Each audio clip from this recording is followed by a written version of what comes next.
Hello and welcome to another modelling video. This is Alan from the Mokona Man at YouTube with another modelling video. Today we'll be covering the answers to the Q&A January edition. Even though it's going over February, nothing too harsh. I've got a few questions, not too many questions, but they sort of go in depth, so should fill out the time. I'm going to, as a reminder, try to do this monthly, so if you missed out, don't worry, I answer questions quite frequently throughout the channel, and next month this will occur again. Another reminder, my 3,000 subscriber competition is still on. The end of this month, it'll end, and it's quite easy. I already got a few excellent entries, so have a go at it. And I actually finished packing the prizes, or the prize, and you get like half an inch thick of styrene, putty, and a couple of 3D printed parts in a bag. So I would be honestly pretty happy. I think monetarily that's the best prize I've put forward, even though we've had airbrushing tools in the past, but don't say you don't get anything from this channel. Straight into the questions, as I don't have much else to update. I'm afraid I don't want to attempt to pronounce this gentleman's name.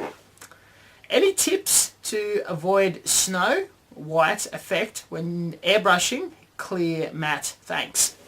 When you're airbrushing clear matte, or how the theory goes with matte paint over gloss paint, is you have these very fine white pigments, and they sit on top of the resin of the paint and kill the gloss, because all paints in the hobby, in nature, is glossy, and it needs this extra additive to dull it down. And unfortunately with the clear version, it's quite potent in thinning ratio, and applied a little too thickly, it's just going to frost up and turn absolutely stark white, or just have white streaks all over the place, and becoming quite brighter in colour. When I generally use it, and unfortunately I've just recently painted a tank and absolutely screwed up the thinning ratio, and it did turn white. I stripped the paint and started again. My advice to this, and I will be making a video shortly demonstrating it, when you're using Tamiya, Tamiya clear acrylic is the best to use in my opinion, since they've got a clear version. Mix it with 3-part thinner to 1-part paint. Airbrush it ever so finely from afar, and just one coat, and leave it for up to 10 hours to dry, because after you directly apply it, it's still going to look shiny and glossy as it's wet, and even after it dries, it's not going to kick in immediately. It sort of has a very long duration, so you're not going to see the results immediately, and if you get impatient, you feel like doing a second or third coat after a few hours. So apply a coat, wait several hours, wait 24 hours, and if it's still glossy, apply another very fine coat at a very strong thinning ratio. Now what this is going to do is, because it's a lot thinner, it's not going to cut the glossiness as efficiently, but you are controlling it to a degree where you can stop spraying at the perfect point that you're really happy with the finish. And doing this as well can actually achieve a semi-gloss or a satin finish. So that's the best thing about fine-tuning this, by using a lot of thinner and applying it very, very thinly. The best thing is not being a paint. When you add a ton of thinner to it, it's not going to apply runny or watery or whatever, because it's not really a paint. All it is just a clear surface with a tiny bit of scattered pigment. Next question. Hi Alan, I love seeing your videos show up in my feed. Thank you very much, mate. If you had 10 dark... Wait. Sorry, scratch that. I have a question about hairspray chipping technique. Is it only possible to do this technique with acrylic paints? I almost exclusively use lacquer and enamels. And being solvent-based paint, I would assume that water would not penetrate that coat of paint to loosen up the hairspray, so that I can achieve the desired chipping effect. Interestingly, I used to actually think, or the tutorial that I learned this technique from said it was exclusive to acrylic. Now, I've just recently painted my Grimoire. You would have already seen the video uploaded. That also employed the hairspray chipping technique, and that was purely painted with lacquers. So it is possible, and for some strange reason the water still does penetrate. It's probably ideal to use a soft toothbrush and under a running tap water brush it off. But yeah, not a problem at all from lacquers. Enamels, the problem with enamels is due to its drying time. If it doesn't absolutely set and cure and you start removing the paint, maybe the paint underneath it hasn't quite dried yet and it's just sort of going to smear everywhere. So if you're going to do this with enamels, you want to make sure that the paint is absolutely 100% cured, or it's going to pretty much end in tears. So wait for the maximum amount of time for enamels to cure, 2-3 days, and then attempt it to remove it with running water and a soft toothbrush. Also, just as added information to the hairspray technique, since I've actually written and filmed the original tutorial, I've done it to multiple other models and just sort of fine-tuned the technique a bit. What I didn't assume that after the hairspray completely dries and hardens, that if the salt is going to continually stick to the model or not. So an experiment I did with the Grimoire is I applied the hairspray and sprinkled the salt immediately, and I waited 24 hours, a very long time, to ensure that the hairspray was absolutely hard and dried, then applied the paint. And I found that I had a lot less issues, and the salt actually separated a lot easier because it wasn't, the paint was not mixing with the rest of the wet hairspray. So that's just something to think about when having a go, and for other people that are doing it and followed that tutorial, that's a little bit of supplementary information. You can wait for as long as you want for the hairspray to harden, and for some reason the barrier between the hairspray and the paint is perfectly fine. Lorenzo, a friend of mine, his question is, if you answer this question, I'll be so proud. If you had 10 ducks and one of them died, but you had 3 eggs on a train travelling at 40 kilometers an hour, what is your favourite top coat finish and brand? This is a very silly question, but I'm always very happy to play ball. Now, the finishes that I'm personally a big fan of is the Tamiya acrylics.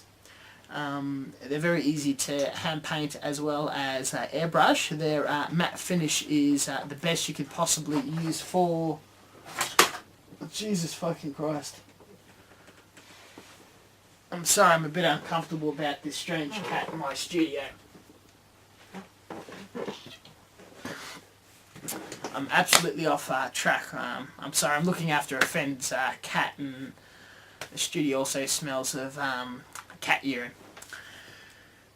Okay. I like Tamiya acrylic. It's very easy to thin. It's excellent at airbrushing. Its matte is really easy to control. When the original question, you thin it down about 3-fold.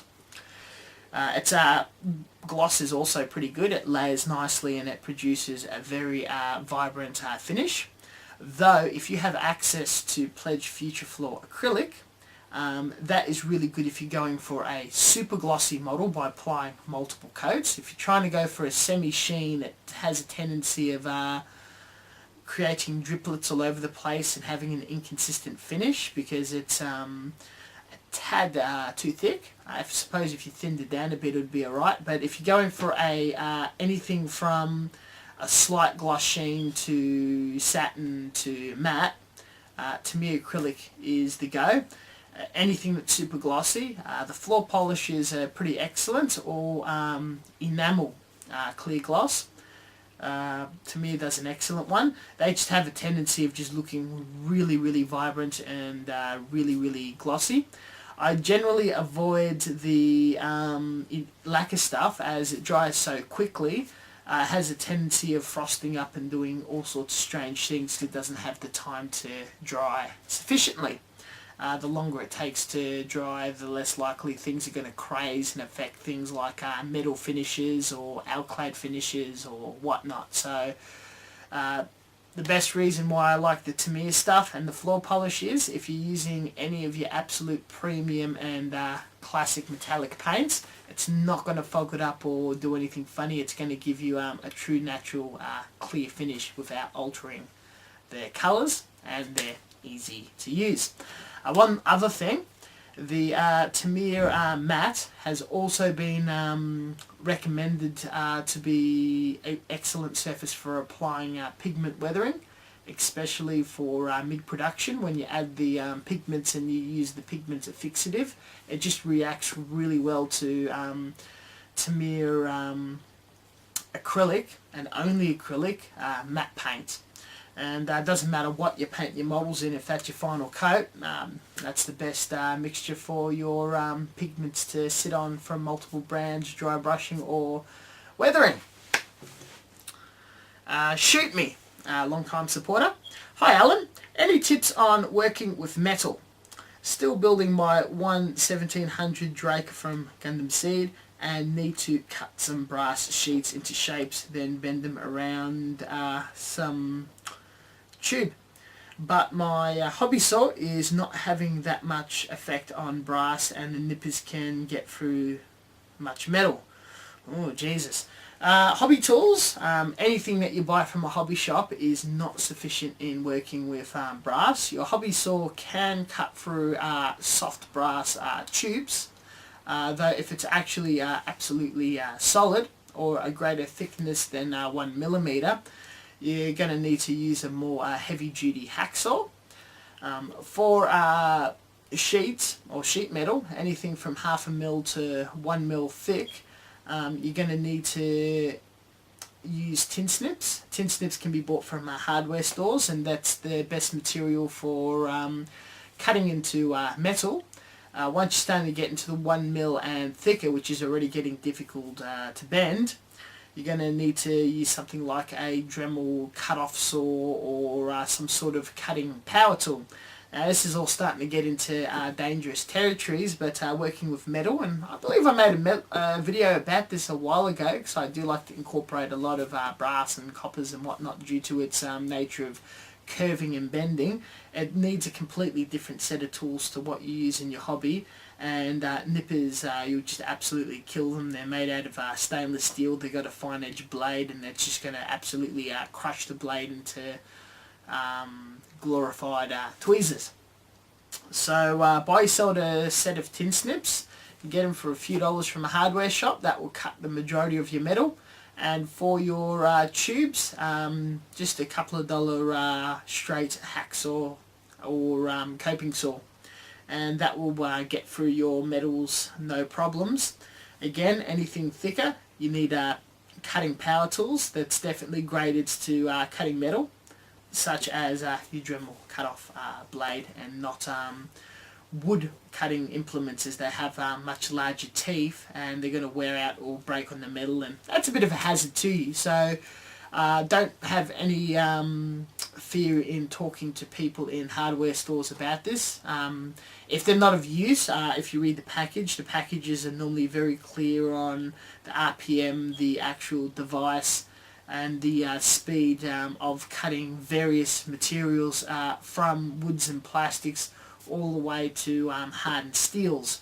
Now, brass is a very, very soft metal, and it's probably one of the softest and easiest metals to cut into. So a saw should generally do it, but when you're playing with metal in the hobby, anything over a mil is just getting too hard to bend and isn't really worthwhile using. So I hope that gives you some information. The results that you do get from metal in customizing and scratch building is completely worthwhile looking into as a scratch building medium or material over trying to do everything with only styrene and putty. Lon242. Hey Alan, here is my questions. Okay, I think this guy's got... Oh, Jesus. Actually, I remembered some of these were quite good questions. Could you share some advice on paint adhesion? It drives me nuts to wash down a kit with dish soap and warm water, thinking it will hold paint well, only to have it still scratch off easily. Do you have any tips on maximising paint adhesion, particularly with acrylics, which are usually not known to be durable? Alright, on styrene kits, there's a lot of talk about people washing their runners for mould release or whatever during the process of injection moulding of styrene kits. There isn't any lubricant pumped into the mould. It's a process of molten super hot plastic being directly injected in a mould and going through the whole piece, or filling the whole mold block before it cools down and hardens. And due to the molten state, or plastic doesn't really stick to metal too well. Once the mold cracks open, you're able to just pick it out.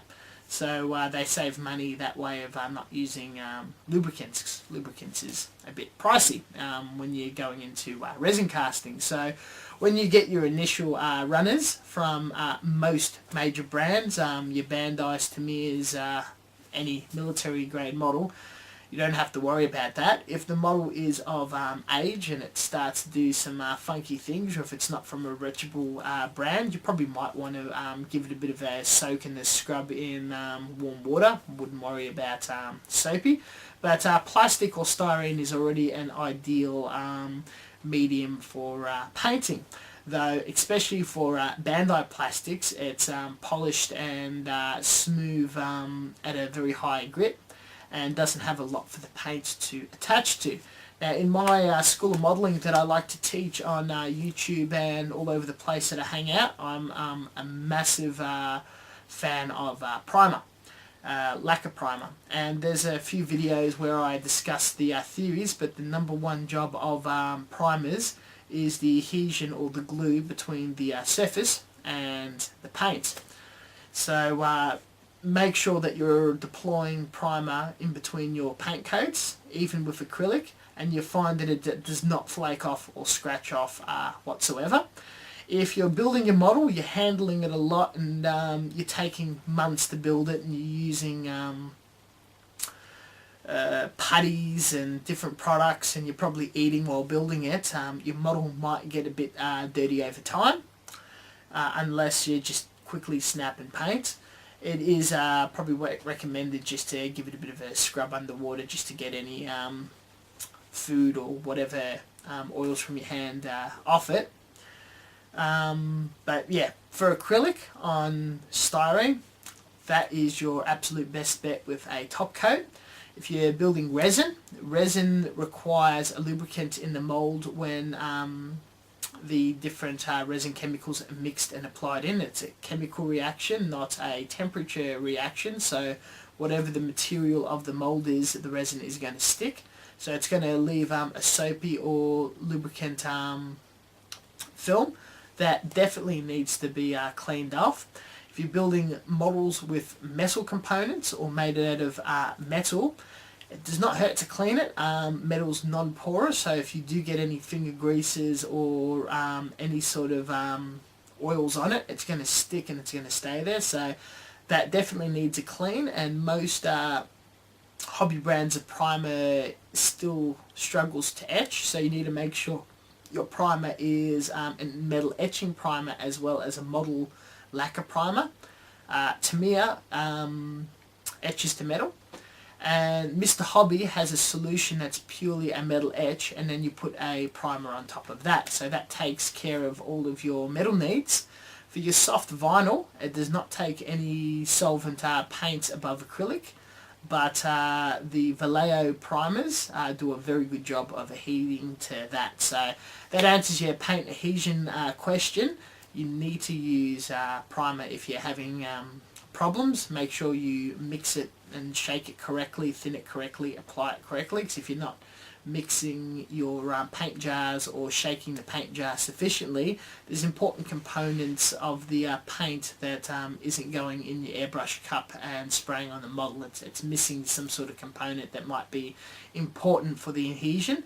It's the same when you're spraying paint. You make sure you always mix your paint sufficiently that all the additives are equally distributed and used in the adhesion process.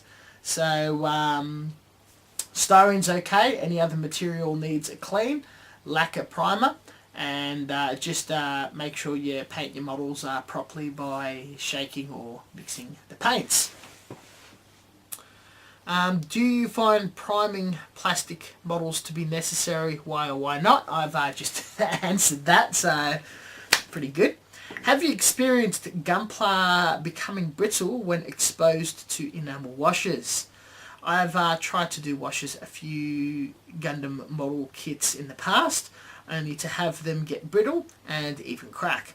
I've seen this with other modelers' projects as well, and wanted to see if your experience was. I only seem to experience this with Gunpla and not with military vehicle kits. A big part of it probably is due to Gunpla's snap fit nature, but it can happen around non-snap fit areas of kits as well. I reckon it could also just be the type of plastic Bandai uses. I recently picked up their new X-Wing. It was a good kit, but I'm scared shitless to do an enamel wash on it, as I would with any other aircraft kit from Hasegawa or Tamiya. Now, I've heard this happen to a few people. Now, honestly, this has never happened to me, and I think I might have a theory why it may be occurring. And I also may have a counter answer to get around it from how I personally build my models. Now, with Bandai snap kits, a lot of the time that it's colour separated, so you'll glue a couple of places, but most places that have the peg and the female joint to take the peg snaps together, and these kits are designed to be snapped. Their snapping areas is to a micron of tightness, so there's absolutely no gap in between the peg and the hole. The diameter of a peg is anywhere around 1 mil to smaller. Sometimes they're hollow, so you got this absolute tiny minuscule amount of plastic in a couple of darted places that are in these perfectly tight holes. Now when you assemble it, pull it apart, put it back together again, these areas get worn out, and they get stretch marks and very, very soft. Now if you notice with styrene, it's a very soft material. It's got a bit of flex to it. And I do not think that the material is appropriate to have such a small joint or peg going into a hole that's perfectly snap fit and just holding together. Once that material weakens from you snapping it together, pulling it apart, snapping it again, applying paints to it, obviously is going to get very weak. And the plastic, it does react to solvents, if we like it or not. Now the question is, I do not think the material is brittle in nature whatsoever, and I do not think the reaction to the solvents from enamel washes is making it brittle. I think the opposite. I think it's making it softer. Being quite a soft plastic, and once a little enamel thinner seeps in there and softens the peg more in such a tight environment, and it's expanding, attracting and whatever, it's just going to get so soft. Once you put any pressure on it, it's going to crack a bit, seams are going to separate, or a piece is just going to come off flat and clear. Now what I do is, when I build a model, any areas that's not vital to colour separation or articulation I glue together. Though before I do that, for the model to be pulled apart and put back together multiple times, within the actual hole that the peg snaps into, that is just a far too tight of a fit, and due to any manipulation to the model can re-split seams, as it's more designed to be a toy than a model kit.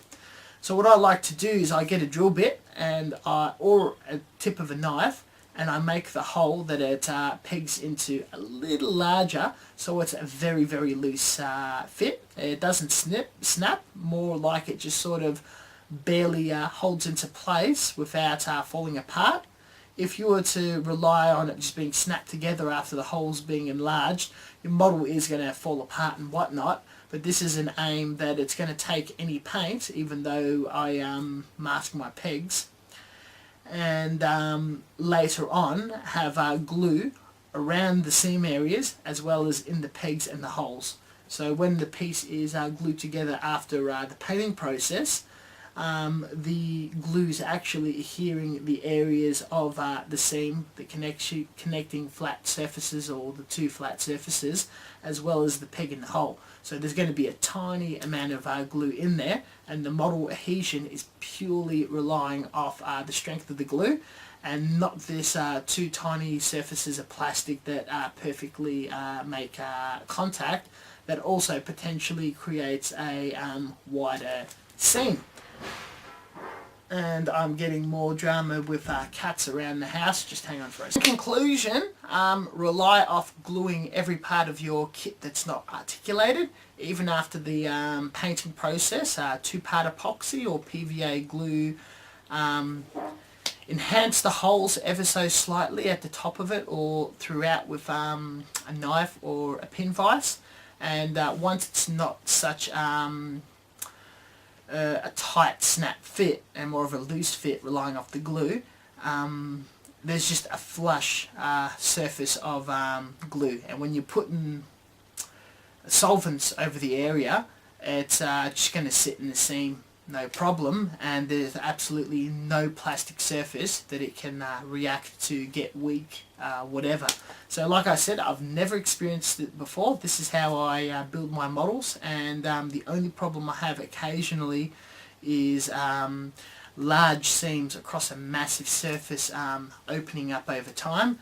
And I've solved this by, during the gluing process, applying super glue over a seam line before I put putty, and then sand it all back. So again, with that part where there's all these pegs, and some of the areas that, even though they're tight, I've drilled them out, they're still too tight, and they have a tendency of expanding and attracting as the model gets warm or cold over the seasons, just reopening the seam. So it's relying off the super glue, not the plastic, and there's no way of that seam line ever reopening.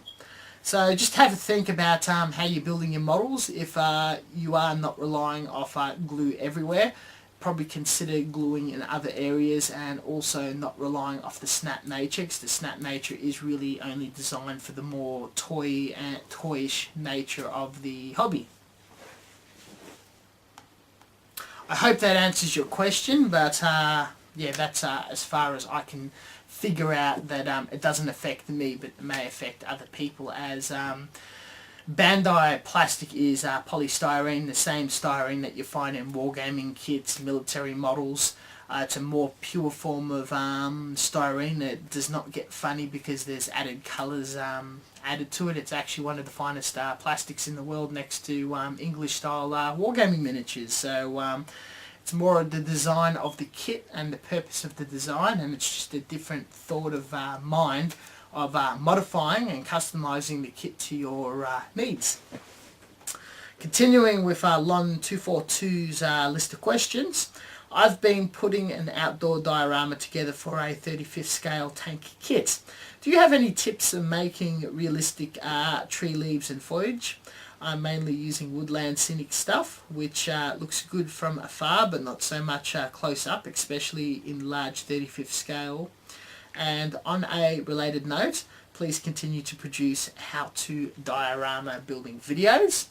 Well, I've just pretty much posted a partial diorama video using the 3D printer yesterday, so I hope you got to see that. And with my Gunpla Build World Cup video series, always focuses a few videos on terrain nature, so that is going to occur this year, and I may or may not make another diorama. I enjoy the process and it's on the cards, though it is a bit time consuming, but there may be something coming out or not. Just look forward to it. In the way of trees, I do a lot of finer scale stuff, as you all know. The Gundam scale I work in is 1 to 144. The military scale I work with is 72nd. Woodland scenic stuff is more or less good enough for me, with a little modification and muck around here and there.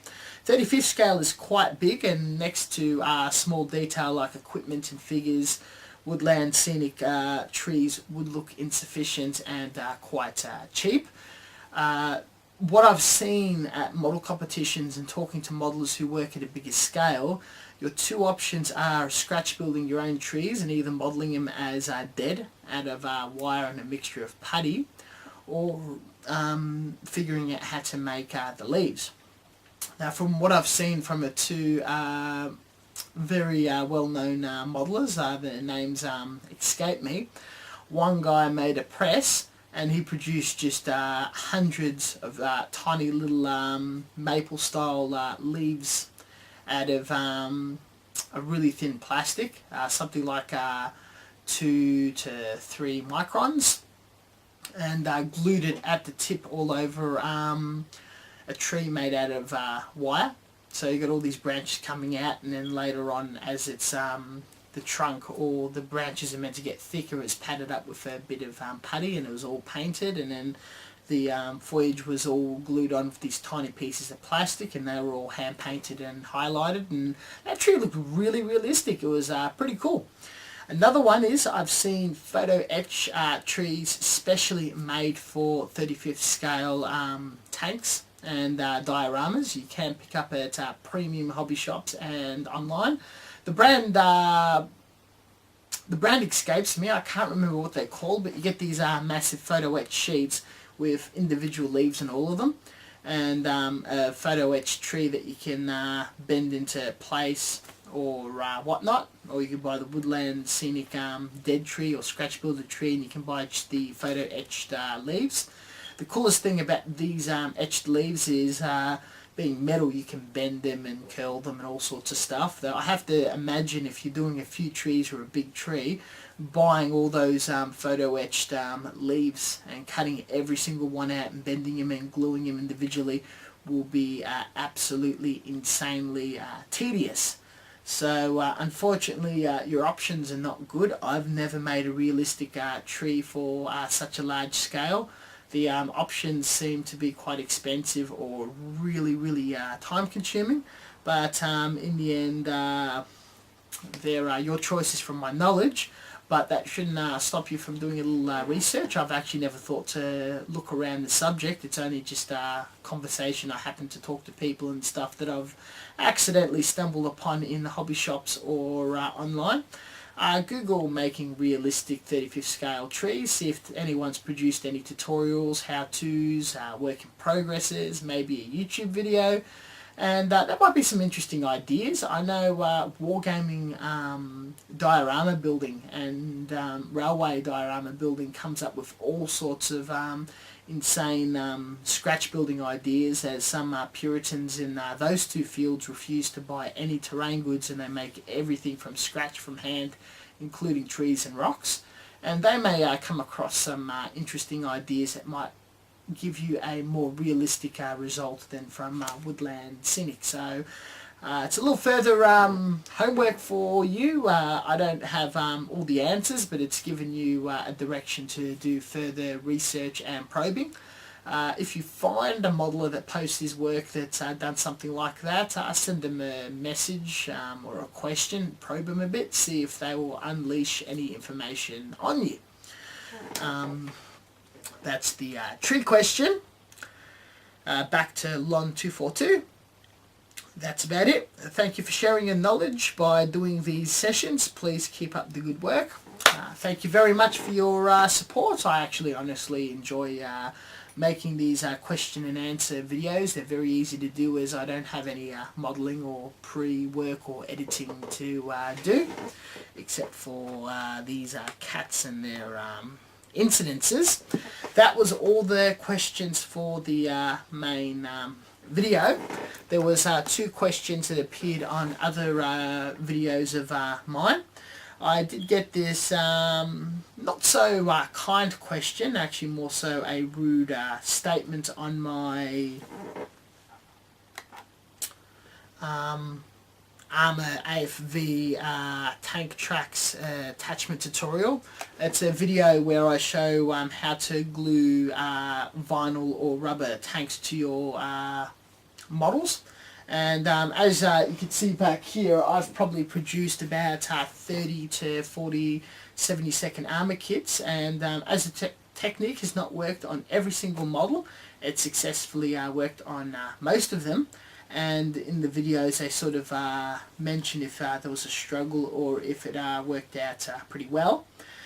What the technique showcased was with the rubber track, you super glue the wheels and then you wrap the tracks around and you just wait it to harden. Now the traditional technique that modelers used to do 10, 20, 30 years ago was no glue, wrap the tracks around the wheels, get a knife or a bit of wire and a lighter or a stove, heat it up and press that wire against a wheel with the 2 rubber tracks sandwiched, and just hope that it melts sufficiently that it just sticks at that one point, and then you paint it all up. The only problem is over time, if anything happens to it, it's going to move around, expand, retract, break apart, fall off, lose its grip or whatever. I think actually gluing it to the plastic areas and gluing it together in a super glue sandwich is more sufficient, and it actually hardens the rubber itself to make it paintable. Now, unfortunately, on a kit that's aging, or those weird dragon half rubber half styrene tracks, it doesn't react as well. They have a tendency of snapping at multiple areas, and that is absolutely inconvenient. Though with patience, and if you wait and let things harden and set, you are able to do your best in re-gluing the tracks at points where it's broken. Afterwards, if you get any fine gaps here and there, or if the job does look a bit choppy, on one model what I actually did using seamline putty, I applied it on the gaps, and once it hardened, I applied a really thin layer of it, thinned down around the wheels and all the way around the tracks, simulating muck, dirt, mud, all that stuck to the tracks, and then painted and weathered as appropriate for dirty tracks. So if you do royally screw up the process, you can rescue it by just applying on the glue and the putty, as some of these tracks, it's not the fault of the modeler, but more so a fault of the actual product itself. Traditionally with the dragon tracks, they're meant to just glue with styrene cement or plastic cement, and I just don't like how it adheres, sits or whatever, but that's just my personal opinion. It just gave me thinking that if other people are suffering the problem, that's just some things to consider in rescuing your model and just not utterly trashing it. Again, if rubber tracks is insufficient and not detailed or good enough for you, you can actually buy aftermarket tracks where each individual link is a separate piece that you cut off a runner and glue it all the way around, and I can guarantee you that that's going to be a lot more tedious, difficult and longer to do than if your rubber just breaks at 3 or 4 points and you try to glue it at points and use a little putty. So yep, that answers that interesting statement. And last question was on my latest Honing Your Airbrush Skills 6 by Benny Mac Attack. Now, I'll just read it. It was actually very well put. I thought this was something that should definitely be brought up in this video. Cool video, mate. How will the extra... I'll put a little context first. In that video, I recommended applying a little plastic cement in the your airbrush nozzle once it's removed for cleaning and maintenance. And what this does is, if you got any dirt or debris stuck in your nozzle, and if your needle is going in and out and compacting it and tightening it at the tip, it's going to get very difficult to get out, and maybe the ultrasonic cleaner can't get it out. If you don't have an ultrasonic cleaner, you're kind of boned, and your nozzles are blocked, but generally still okay because it's made of metal, and any paint around the debris is going to make it adhere, stick and stay in there. Now, you can soak your nozzle in thinner. It's going to kill the rubber grommet, but I find the grommet's not that important. The last few nozzles I've been buying for my airbrushes has been grommet free at a cost of a 50-cent discount. And generally I'm not noticing any leaks or poor performance, so that's pretty cool. If that ring dies, don't worry about it. But as a technique to get the debris out, a friend at a hobby shop, or a man who actually owns a hobby shop, Showcase Hobbies in Melbourne, recommended to me with the extra thin cement on the brush. If you dab a little glue in there and pull it out, it's going to loosen up the paint because plastic cement is a solvent, not really a glue. It melts two surfaces of the plastic and it combines together, making a single piece. And paint does not really react well to solvents. It actually loosens up and separates it from your model. So if you've ever done this when you're younger or inexperienced, you painted a heap of pieces and then you used plastic cement on the painted areas to join the two surfaces, the cement on the plastic surface actually just strips the paint, and it gets the plastic all soft and nice for gluing. So I suppose the process, after thinking about it for a while, when you apply the plastic cement in the nozzle, it's actually destroying the paint that's adhering the debris in your nozzle, and it's probably most likely going to stick to your brush and come out with it.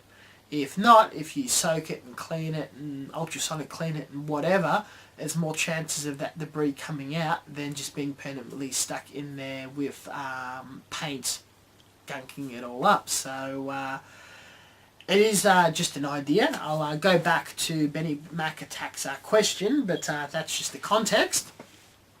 Cool video, mate. How will the extra thin help your airbrush? Will it leave a thin layer of protection on the nozzle that will not come out when you're painting? And does this affect the seal between the needle and the nozzle? Sounds interesting, but I'm a bit scared to put extra thin cement in my Iwata. Lol, Kuat's brother. I can imagine you being very nervous, and even though I think this is an excellent technique for an expensive airbrush, I have mentioned in that series that it's not exactly a tutorial or how you should copy me. It's more of a diary of my developments and what I've picked up in airbrushing techniques to improve my airbrushing, as well as experimentations to improve the tuning and maintenance of my airbrush and potentially yours. It is a new technique. I've tried it a few times. The results have been very good. My airbrush is quite cheap and I've sourced parts that are only a few dollars a piece.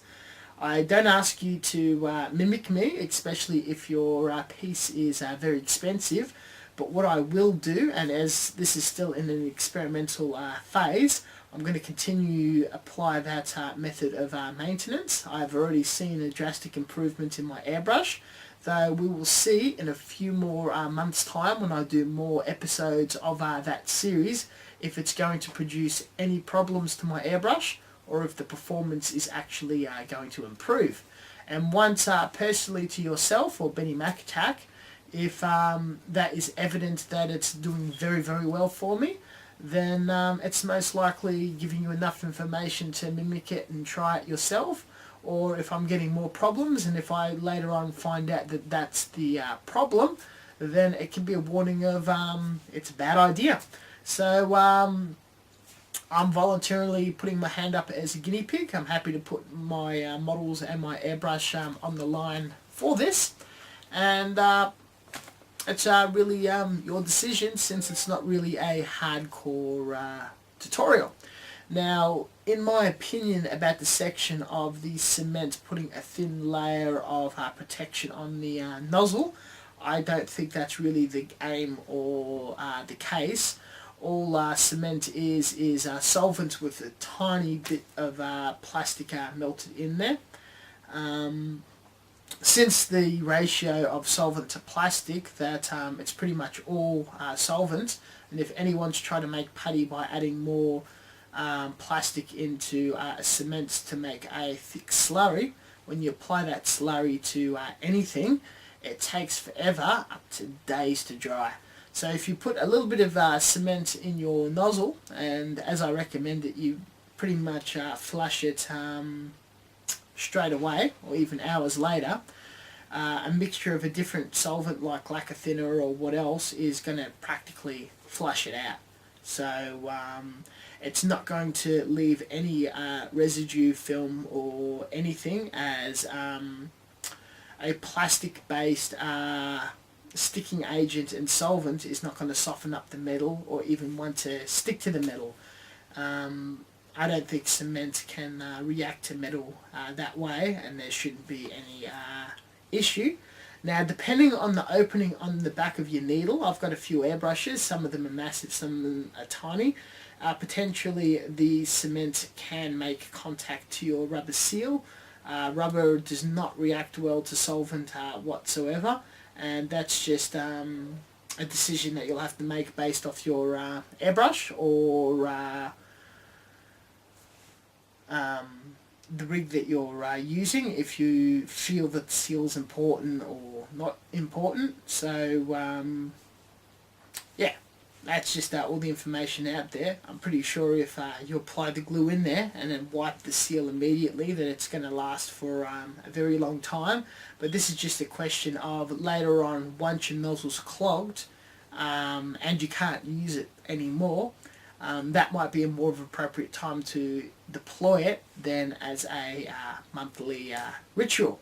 So it might not be appropriate to do it regularly on your particular nozzle, but once your nozzle's not usable because there's something stuck in there, it might be a rescue method, even though it might kill the rubber ring, that it'll probably extend it for a little more. As the hobby and the tools is all different to each and every one of us, different techniques that we come across we may use in different ways or at different times or intervals. So this technique may not be appropriate to you whatsoever. It might be appropriate at some times, or in my case, or a case of using a DH103 pattern airbrush, it's appropriate to use all the time.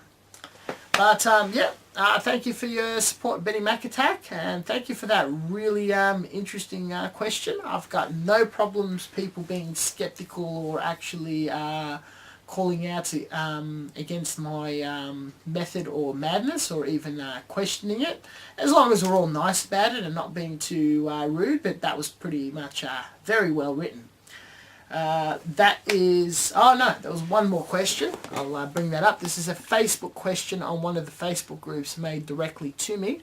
Someone just outrightly asking, how do I use PlaPlay? And doesn't seem like a very imaginative question, but it's a question I've been getting a heap lately on my channel, as well as outside the channel, people wanting to go from building out of the box to modifying. Now, PlaPlate is the trademark term used by Tamiya for styrene sheeting, and it's just really thin plastic that's the same material as your model kits and will adhere using only plastic cement.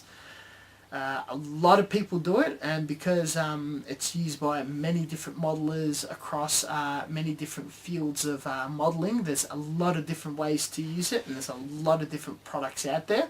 If you're just using plain sheet, you can just buy a standard styrene sheet for vac forming or wargaming. They can be bought very cheap online or at wargaming stores, plastic stores or art stores. You should not pay top dollar of Japanese import of a material that can be bought anywhere around the world. You can buy a giant sheet, as you saw with this prize, this massive piece of 1mm plastic, which spanned to be like a few hundred centimeters each way. Only cost me like $4.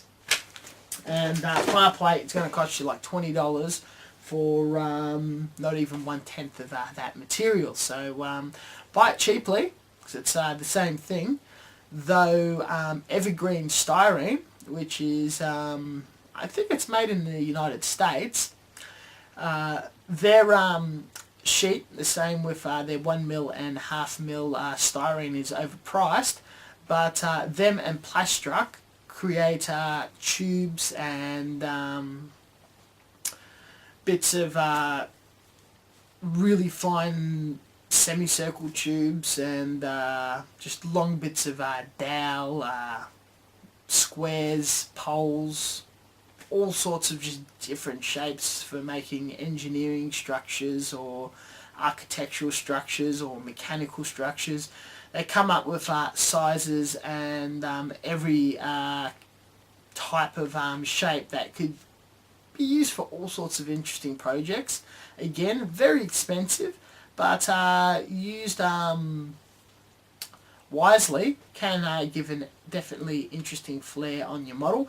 You may have seen some of those more unusual evergreen shapes and piping and whatnot used on various of my models, and they're very highly recommended. In using generally styrene sheeting or pla plate, the tools that's highly recommended to buy is a pair of sharp scissors, hobby knife, metal ruler, a square, a compass, a pencil, but the ruler is the most important for cutting equally proportioned shapes, particularly if you're going for a symmetrical scheme of drawing on the material the shape that you want to cut out. For 1/2mm, which is great for just doing detailing plates on top of an existing model. You just cut it out with scissors, cut it into pieces and glue on. For 1mm, that's a bit harder to cut with scissors. Once you've drawn the shape that you want, you line the ruler right up on it and just make a fine incision. And then it just pretty much, being a very soft material, just snaps off like how you snap a block of chocolate into pieces. All of it glues directly with cement, and there's just so many different ways. You can bend it and melt it, and there's about 100 different methods and techniques for different models and different modelers, as I've mentioned previously. And what I most definitely recommend, once you buy yourself some 1mm and 1/2mm sheeting, the 1mm stuff's better for stacking. You cut it into multiple shapes, stack it up, glue it into a larger piece, putty it up, sand it up, and then do further cutting and detailing. Well, that's how I like to do it. But most best idea you can do it with just the amount of pictorial tutorials out there, video tutorials, written tutorials. Google styrene scratch building, pla plate tutorial, just a few of those term words, and you just find website over website over website of just ideas of various models, various methods of scratch building over various modeling styles. I also know Evergreen, which I mentioned, the type and brand of plastic, has released a book on scratch building in the material. It's a bit basic, but if you have no idea how to go around it, it's probably a book worth buying off Amazon or eBay. It'll give you some really, really clever techniques. I think one of them, which I loved, if you get a really high grit sandpaper like 40 or 60 and you just rub it up against the piece, it actually stimulates a texture of wood.